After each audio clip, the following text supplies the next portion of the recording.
La E. coli se caracteriza por poseer bacilos gram-negativos, no es purulente, producción de indol a partir de triptófano, no utilización de citrato como fuente de carbono y no producción de acetoína. Además, fermenta la glucosa y la lactosa con producción de gas. En la E. coli se han identificado 4 grupos filogenéticos: A, B1, B2 y D. Las cepas de E. coli pueden ser clasificadas en 3 grupos: cepas comensales, cepas patógenas intestinales y cepas patógenas extraintestinales. Los E. coli patógenos extraintestinales, en ellos pertenecen lo que se incluyen los uropatógenos. Derivan principalmente del grupo filogenético B2 y en menor medida del grupo D, y albergan genes que codifican factores extraintestinales de virulencia.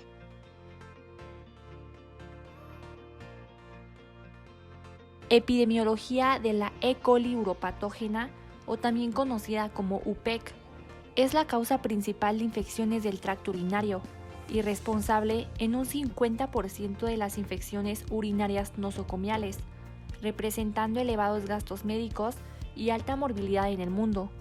Una bacteria causante de numerosas infecciones del tracto urinario en México, principalmente entre las mujeres. Desde hace 10 años, empezó a observarse que en algunos individuos las infecciones del tracto urinario son recurrentes y que durante un año pueden tener de 3 a 6 episodios infecciosos. Los grupos de edad más afectados por las infecciones del tracto urinario causadas por E. coli son la adultez en un 30% y la vejez en un 36%. El problema, como se les había comentado anteriormente, es más frecuente en el sexo femenino. Recientemente, se ha encontrado que algunas de estas bacterias de E. coli uropatógenas tienen la capacidad de invadir las células de la vejiga y al hacerlo, se replican dentro de la célula y forman biopelículas bacterianas intracelulares.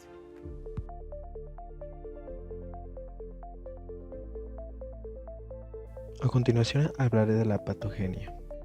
Empezando por la infección. La E. coli se transmite al hombre principalmente por el consumo de alimentos contaminados, como productos de carne picada cruda o poco cocida y leche cruda, la contaminación fecal del agua y de otros alimentos, así como la contaminación cursada durante la preparación de estos. También es causa de infecciones. Ejemplos de alimentos implicados en los brotes de E. coli son las hamburguesas poco cocidas, el salami curado, la sidra fresca no pasteurizada, el yogurt y el queso elaborado con leche cruda. Un número creciente de brotes se asocian al consumo de frutas y verduras, como las coles de Bruselas, las espinacas, las lechugas, las ensaladas de col y de otro tipo contaminadas por el contacto de las heces de animales domésticos o salvajes en algún momento durante su cultivo o manipulación. También se ha aislado E. coli en masas de aguas, ya sean estanques o arroyos, pozos, abrevaderos, y se ha observado que puede sobrevivir durante meses en el estiércol y en los sedimentos de recipientes de agua. Se ha informado de casos de transmisión por el agua, tanto por agua de bebida contaminada. Los contactos de la persona son una forma de transmisión importante por vía oral fecal. Se ha informado de un estado de portador asintomático en el que la persona no es otro factor de riesgo importante de la infección por E. coli productora de toxina Shiga. Son las visitas a granjas u otros lugares donde el público en general puede entrar en contacto directo con el ganado. A continuación hablaré del ciclo replicativo del E. coli. Bueno, se sabe que es una bacteria gram-negativa, ampliamente distribuida en los ecosistemas naturales. Esta característica refleja su capacidad de controlar de manera muy precisa la división celular y adaptar la frecuencia con la que se divide al medio en el que vive. Podemos considerar que el ciclo celular comienza después del nacimiento de la bacteria. Si imaginamos a esta bacteria con una masa mínima en el inicio de la masa celular, aumenta siguiendo una cinética exponencial. Cuando la célula ha alcanzado una determinada masa llamada masa de iniciación, MI, después de un periodo de tiempo llamado I, y ha conseguido reunir todos los elementos necesarios para ello, inicia la replicación del cromosoma desde el ORIC. El periodo C es el tiempo en el que dura la ronda de replicación. Una vez que ha concluido este proceso, comienza el periodo D, en el que tienen lugar dos sucesos importantes. la segregación de los nucleoides replicados a cada podo de la célula y la formación del septo entre los dos nucleoides. El tabique septal va constriñéndose hasta que la célula madre se separa al término del periodo D en dos células hijas, con todo el material genético necesario para comenzar de nuevo el ciclo. Y bueno, este sería el ciclo replicativo. Ahora hablaré del daño indirecto que causa esta respuesta inmunológica en la bacteria E. coli. Bueno, comenzamos que esta se produce por la activación de la respuesta innata, o sea que procede de ella, y está mediado por las citocinas inflamatorias secretadas por los monocitos, cuyo blanco son un endotelio y los otros componentes celulares de la respuesta innata, los polimorfonucleares, neutrófilos y las células natural killer, o por sus siglas NK. En estas, el endotelio se induce el aumento en la expresión de GB3, de la expresión de P- y de las selectinas, y de la molécula de adhesión intercelular, ICAM1 o ICAM1, como así también el aumento de la expresión de receptores para quimiosinas. Por su parte, los polimorfonucleares y las células natural killer aumentan su adhesión al endotelio, lo cual promueve el daño a través de mecanismos citotóxicos de ambas poblaciones celulares.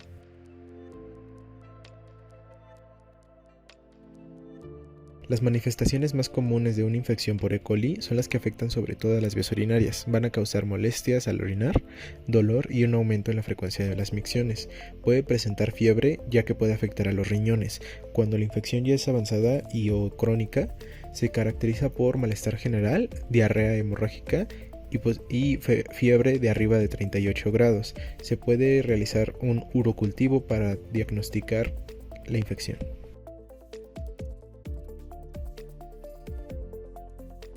El diagnóstico se hace mediante pruebas del laboratorio, por ejemplo, prueba de tamizaje, que son pruebas rápidas que permiten una orientación inicial. Es conveniente realizarlas en orina de chorro medio. Otra prueba es la estearasa leucocitaria, que son enzimas presentes en leucocitos, indican piuria, en general asociada a infección urinaria, pero que también pueden obedecer a otras causas. Un resultado positivo se correlaciona con la presencia de más de 10 leucocitos por campo. Puede presentarse falsos positivos debido a albuminaria, ácido ascórbico o bien inflamación de otra causa o contaminación con secreciones vaginales. Los falsos negativos se deben a la presencia de menos de 10 piocitos por campo y demoras en el procesamiento. También se hacen pruebas de nitritos, que están presentes en la orina por la reducción de nitratos a nitritos ocasionada por bacterias nitratorreductasas positivas. Los falsos positivos pueden ser debido a demoras en el transporte, sobrecrecimiento bacteriano y a ciertas drogas. Los falsos negativos se ven en infecciones causadas por Staphylococcus y otros gérmenes nitratorreductasas negativos y en pacientes con dieta con escasos nitratos. La realización simultánea de estos dos tests tiene una sensibilidad y especificidad elevada si se los compara con recuentos de 10 colonias por mililitro de orina, pero la sensibilidad es menor para recuentos más bajos. Todas estas pruebas se hace por un urocultivo, que es el cultivo de la orina que debe ser obtenida en condiciones especiales para evitar la contaminación con flora de la uretra distal y el perineo. El método elegido para la toma de la muestra dependerá del paciente, y esta muestra puede ser obtenida mediante chorro medio, punción suprapúbica, cateterización vesical y una punción de zona vesical.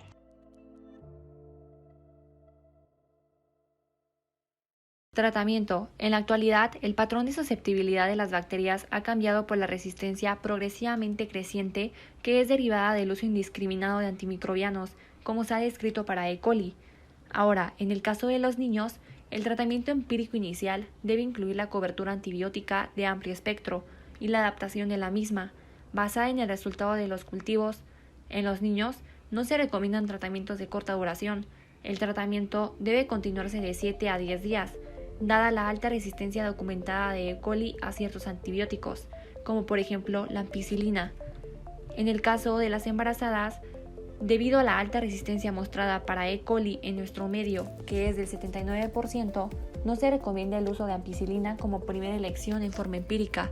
En la población mexicana, durante el embarazo, se recomienda dar manejo antimicrobiano a la bacteria sintomática de infecciones de vías urinarias no complicadas sin necesidad de exámenes de laboratorio, por ejemplo el urocultivo, tomando como fundamento la alta incidencia de E. coli como organismo causal.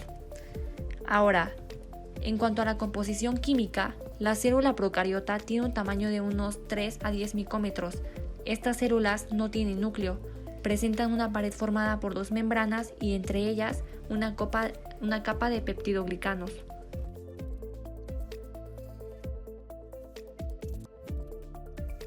Prevención.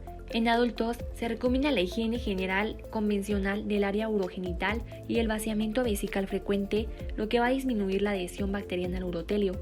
En niñas y mujeres se recomiendan las normas básicas de higiene miccional, la ingesta apropiada de líquidos, en especial de agua, el orinar en cuanto se sienta la necesidad y vaciar la vejiga en su totalidad, y limpiar el área de adelante hacia atrás cuando se usa papel higiénico. En mujeres se recomienda orinar después del coito, usar ropa interior de algodón, que no sea ajustada, lavarla con jabón suave y limpiar el área genitourinaria con agua y jabón, cuando menos una vez al día, bañarse bajo la regadera en lugar de hacer uso de la tina, evitar baños de aceite, talco, rociadores, duchas o lavados vaginales. Como regla general, evitar productos que contengan perfume u otros alérgenos cerca del área genitourinaria. Y como ya se había mencionado, en general se recomienda la higiene personal que sea convencional en el área urogenital y el vaciamiento vesical.